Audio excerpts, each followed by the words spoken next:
You're watching KLTX, Channel 15, serving the city of Lufkin.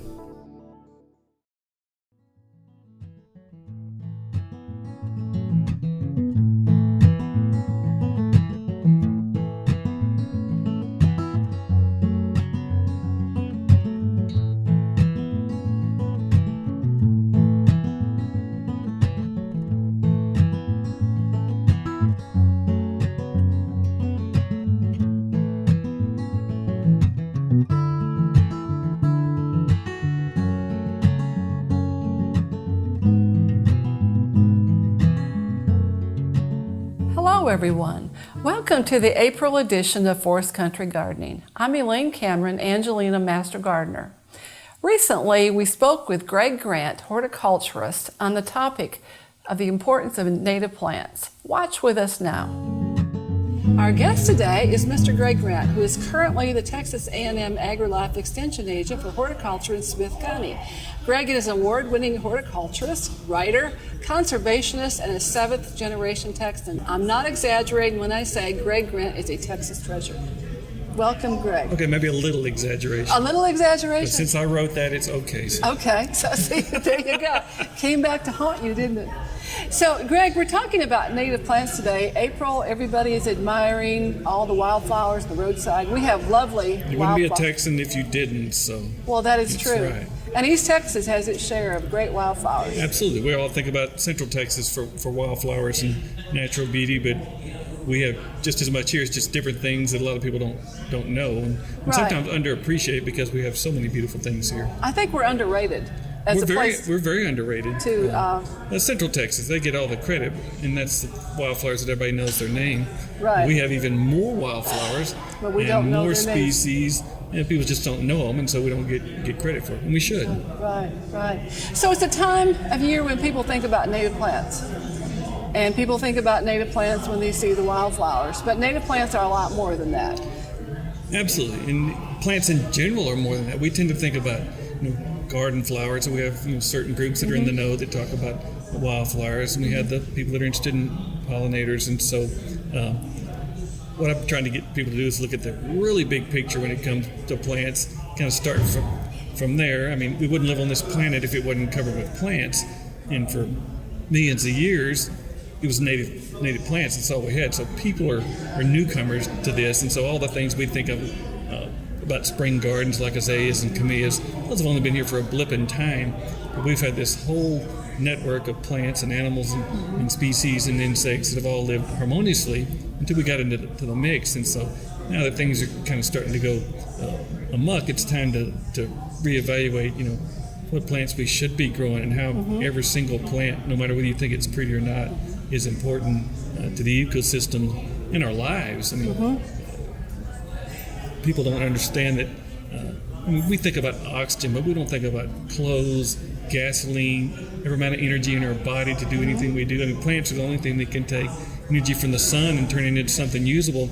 And so we think of plants as something garden clubbers do, or crazy master gardeners like we do, or we're a native plant enthusiast. It's the reason we're alive. I mean, That's our correct. existence. So it's not a foo-foo thing for somebody who just likes to look at something pretty. It's the reason we live and breathe and eat and move. And so we need everybody to appreciate plants in general. And the majority of the plants out there are native plants that were here before we got here. And so we need to treasure those because we can't live with just gardens. And of course, even if we could, bees, birds, butterflies, all the amazing things in nature wouldn't live. And it's well known in science that you can't just start removing pieces of the puzzle and have it all stay together. And so it's a good time to preach about native plants because wildflowers are blooming up and down the roadside. Redbuds are starting to bloom. Dogwoods will be blooming soon. Carolina jasmine's blooming. And so people are ripe for education. So educate away. So. There you go. And you had an excellent article in the January-February issue of Texas Gardener on that very topic about how plants are central to our lives. And by the time an article comes out, I've already written something else, so I don't read what I write, and so I've forgotten about that. But it's true, and I try to preach that a lot, and everybody needs to listen. I mean, people that 50% of the world gardens, 50% doesn't. But that doesn't mean plants are any less important to those 50% that don't garden. So they need to know it too. And I think we should train children from the time they can learn about the value of plants. Not wait till they get old enough to see if they want to join the garden club. That's a right. decision about plants or become a master gardener. In today's case, maybe, because then it's kind of too late. I mean, we can teach them to make a flower bed or to adopt their favorite butterfly, but we need to teach them it's their existence that depends on plants. Every plant. It's more than leisure time. Not just your favorite plants. So. Right. Yeah, and I think people despise what is common. Is that not a common thing? Yeah, that's an age-old thing, and that's one reason so many of our landscape plants are from Asia. There's two reasons. First of all, you don't value things that you see on the roadside or the ditch, or even the bad side of town for that matter. And so if it's rare, we tend to think of it as more valuable. That came from someplace else. And so, I'd say 75, maybe 85% of our landscape plants here in East Texas, we're talking about azaleas, camellias, gardenias, sweet olives, banana shrubs, daylilies, Asian jasmine, red tip photinias, Indian hawthorns, crepe myrtles. Those are all from China and Japan. And part of it's because their garden culture's 1,000, 2,000, 3,000 years older than ours, so their plants are more developed. But also it's just because we see something that we don't have and we want it.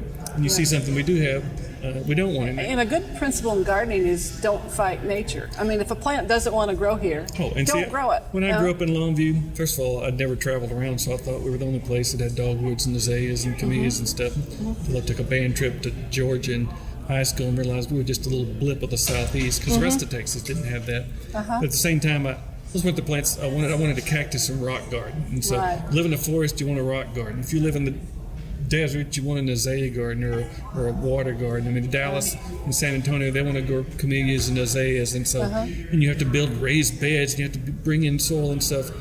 That's the wrong way to do it. And I can tell you, you will lose to your environment. And so you pick what grows where you are. If you live in the forest, make a forested landscape. Live in a prairie, make a prairie landscape. If you live in a bog, there are amazing plants that grow where it's wet and muddy. So that's, in a lifetime of gardening, I learned that lesson. Take what you have, and you can embellish that, but don't fight it because it's just way too much trouble. And plus, you'll lose. You will wear out before the landscape you're trying to change wears out because it wants to just keep going back to what it was. Well, that's true. So tell our viewers why we should plant native plants anyway.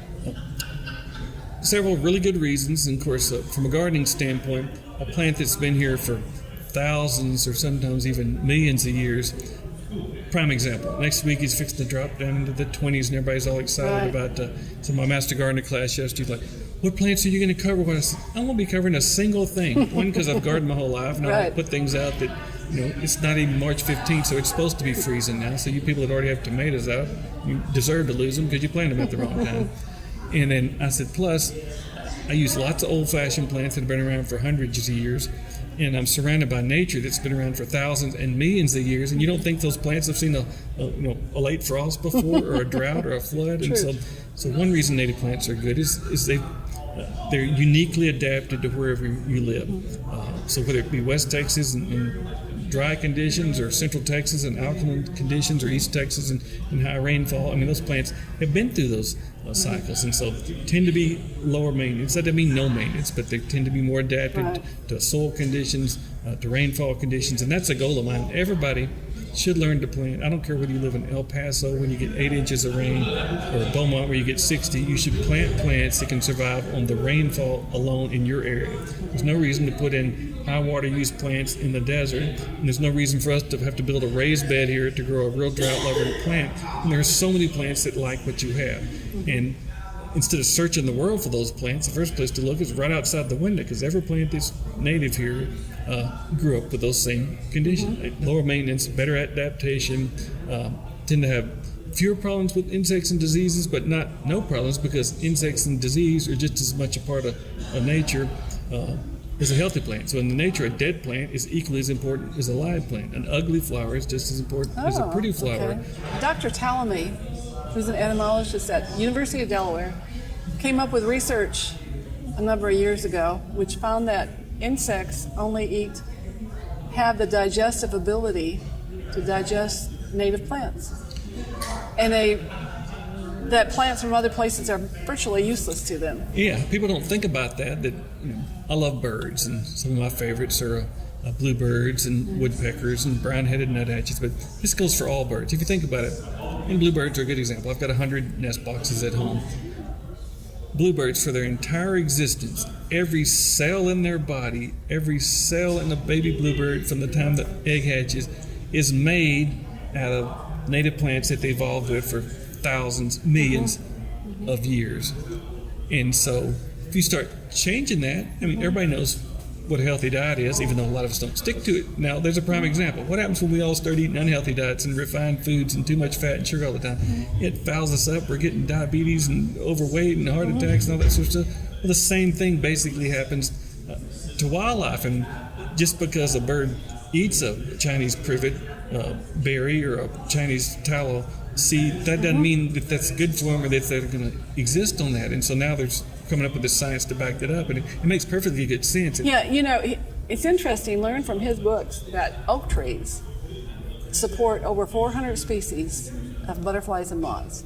And what happens, you see happen many times when new houses are built. What do? The first thing they do is get rid of all those old oak trees. Well, and you cut down all the trees, and they start over and plant other trees, generally non-native trees. Right. And that's, people get excited, and I'll be teaching my master gardener things. You look at an oak tree, well, it's got galls, it's got aphids, it's got spider mites, it's got powdery mildew. Well, those insects that get on, of course, all kind of caterpillars eating the foliage off there. Every bird, almost every bird, feeds baby birds caterpillars. And so if you didn't have those caterpillars eating the foliage off, so if you know it's a native plant that evolved with those caterpillars, it's not going to kill it. I've seen them defoliate in spring, defoliate in the fall. And not only are they there and you think, oh, is it good or bad? But you have to realize they're supporting another existence of these birds feeding those things, and every baby bird depends on those.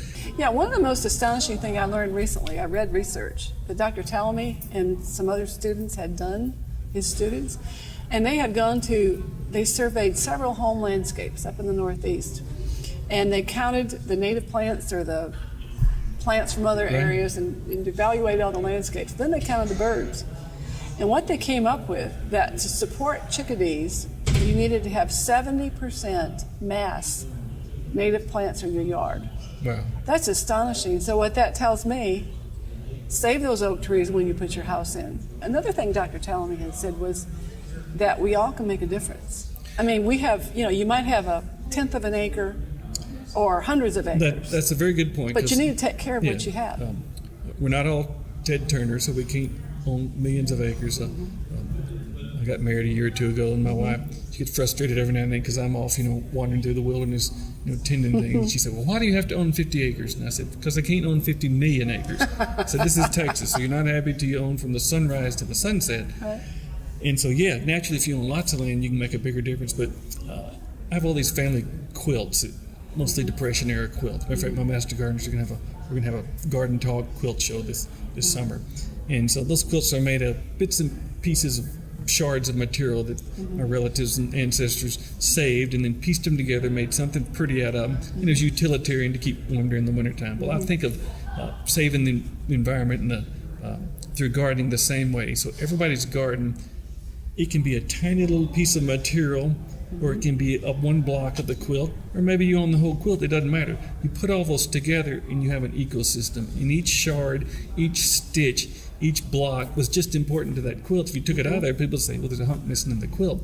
And so we can do that, and that's our only hope. I mean, there is no going back. Nature will never exist like it did. But yet we can put it all together by teaching everybody, know the things to do. And so a butterfly and a bee may be going landscape to landscape, but they can still be getting the same. That's another thing. You want the same plant. I mean, one native plant in one person's yard support a little bit, but if you have a neighborhood full and then a pasture and woodlands and each person does their part, we can make at least some semblance of what used to be here to support those things. And so, everybody has a part to play. And I write a lot about pocket prairies, and people always say, well, how big does it have to be? I have one that's 1/4 acre. I actually have one that's 5 acres, more of a prairie itself. But you can do it in a square foot, a postage stamp prairie. You can be in a pot, and so you use those same plants, but you total it up with everybody else's, and you're part of the big pocket prairie or the real prairie or the real environment. So everybody should not only can play a part, should play a part.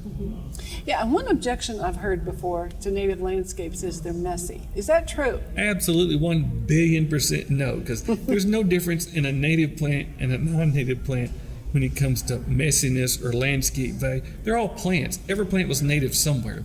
So now you can have bad design in azalea gardens, in any kind of plant. Design is design. So yeah, you can, and a lot of the original, quote, native plant landscapes and xeriscapes were put in were bad design. And if you don't maintain it, well, of course it's going to be messy. If you don't maintain your lawn, it's going to be messy. If you don't maintain your vegetable garden. So a native plant is no more messy. You can cultivate it. You can landscape Versailles with native plants if you want to. So it can be as well tended or non-tended as you want. So there's no correlation whatsoever between messiness or ugliness or when it comes to native plants, because every plant that you see in any landscape was native somewhere. It's just a plant. And so, yeah, that's just wrong. People have either they hadn't taken the time to study it, or they've seen somebody that just let their landscape go. But yeah, and we posted your plant list on our Facebook page several months ago, and it was hugely popular. But people need a little direction. What do I buy? Where do I go? Well, yeah, that's important, because a lot of people don't realize a number of the plants in the trade are native here. Things like dogwoods and Carolina jasmine, Texas bluebonnets, and a number of perennials like echinacea and things like that. So some things are easy to find, coral honeysuckle, things that were already in the trade, and so other things are harder to find. So the first thing to do is start using the things that we already in the trade that we can find, and then some of the things are harder to find. I know you'll have a native plant sale. There are other people that can help provide some things. So you start by using the things that we already have. But even before that, you learn to know what's native, what's not, what's from the Americas, what's from Asia, what's from the other parts of the world that we shouldn't be growing here, and certainly which plants are invasive that we don't want to use that are causing ecological destruction. Now, invasive plants, that's interesting, because I hear that word sometimes if somebody plants Mexican petunias. Oh, they're invasive. Is that true? No, people don't understand what the word is, and so you'll hear it for everything from there are native plants that are very vigorous, like trumpet creeper. It's a really vigorous plant.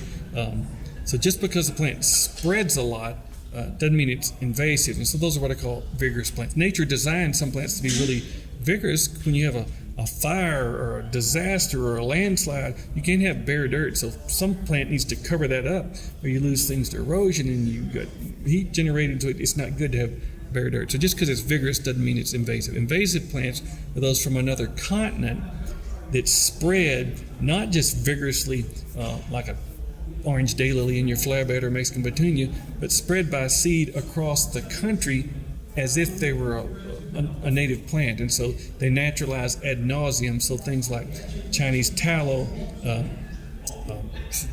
Chinese privet, Japanese honeysuckle, those were introduced as ornamental plants and then spread all across the entire South, entire chunk of the country. The invasive plants, you find hundreds and billions of trillions at times. And so like Chinese tallow, I think, is the number 3 most numerous tree in Louisiana now. Those are invasive plants where they spread and take over the entire wilderness, replace entire ecosystems like entire understories, entire fence rows that are Chinese privet. That's what an invasive plant is, not one that just irritates you because it fills up your flower bed or, clambers over the wall or even spreads here and there. Like nandinas, I've seen 1,000 nandinas in the wild in my life scattered, but those plants have been here the same amount of time as Chinese privet, Japanese honeysuckle, and Chinese tallows.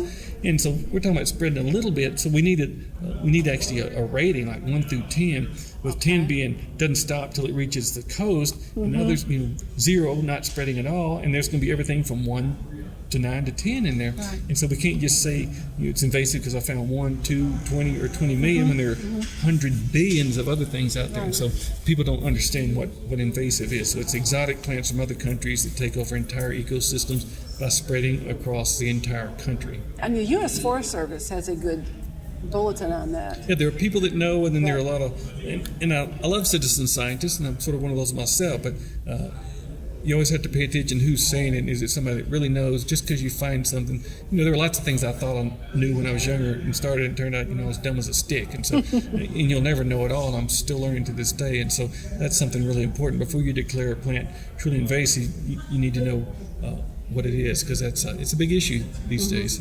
But it's good for people to know those that are invasive. They can avoid planting, and and if something is really vigorous from another place, I'm a little skeptical whether I want to include that. Do I want to? I'd rather choose a native myself. It's sad. I mean, I'd rather choose native because they belong here and they support habitat. Plus, it looks like.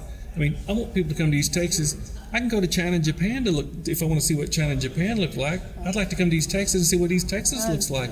Tall pines and dogwoods and southern sugar maples and things that literally make us and have for millions of years. So we need to include natives in our landscape, help take care of the environment. And one more thing I'll point out. We talked about being messy. I like neat landscapes. Matter of fact, I'm sort of a neat freak on the inside and messy on the outside. So I'm a French gardener wrapped up with an English naturalistic gardener. But a little bit of messy is not bad. Nature wasn't designed to be perfect. True. And you can't keep everything perfect. And it wasn't that many years ago, I was listening to NPR, and they did a study in England on their native bees, because everybody's having problems with native bees. They compared a messy landscape in England, a moderately messy landscape, and a neat landscape. Well, guess where the majority of the native bees were? In the mess. In the messy landscape. And so that's, if we keep things too perfect and too mowed and too pristine, and we don't have seeds and flowers and pollens and dead and live and all these mixtures that things evolved with. Because lawnmowers weren't native, mowers weren't native, pastures, grazing, all the things that we think of now when things stay neat and prim and proper weren't native. And so the system wasn't based on a pristine landscape. So best to back off a little bit. And then you feel better too, because you'll never keep everything perfect, and sometimes it's best to sit back and think it's not supposed to be perfect. Right. In Asian floral design, they'll put in a dead leaf or a broken stem to mimic nature, and so there's nothing wrong with that, because it's not supposed to be perfect. So nobody's perfect, and your landscape shouldn't be either. So. Well, native bees, for instance, need some bare dirt. Absolutely. I mean, you can't mulch everything. They need bare dirt, they need dead grass, they need dead stems, and so nature needs all that. So. Good deal. Well, so people can do a lot more, and they can refer to your list. We have a native plant sale in the fall, and we also have a spring sale where we have natives included, but in the fall we really concentrate on natives. And I want to mention your books. Texas Fruit and Vegetable Gardening. I love growing things to eat, and of course there are lots of native things to eat too, so I love grazing out of the wilderness too. So, and I do like to write, and so I've written I hadn't written a book specifically on native plants, but I did do one on heirloom plants, which include natives and old-fashioned plants. The heirloom gardening? Yep. With Dr. Bill Welch. And then Dr. Welch and I most recently did one called the Rose Rustlers on antique roses, and so I did one on landscape design, and so you can do good design with any kind of plant. So people need to know you can certainly do good design with native plants just like you can with non-native plants. That's an important fact. And I wanted to mention on the fruit and vegetable gardening, it's very simple. Every vegetable and fruit has 2 pages. Yeah, it's a beginner book. It's a recipe for everything you need to do.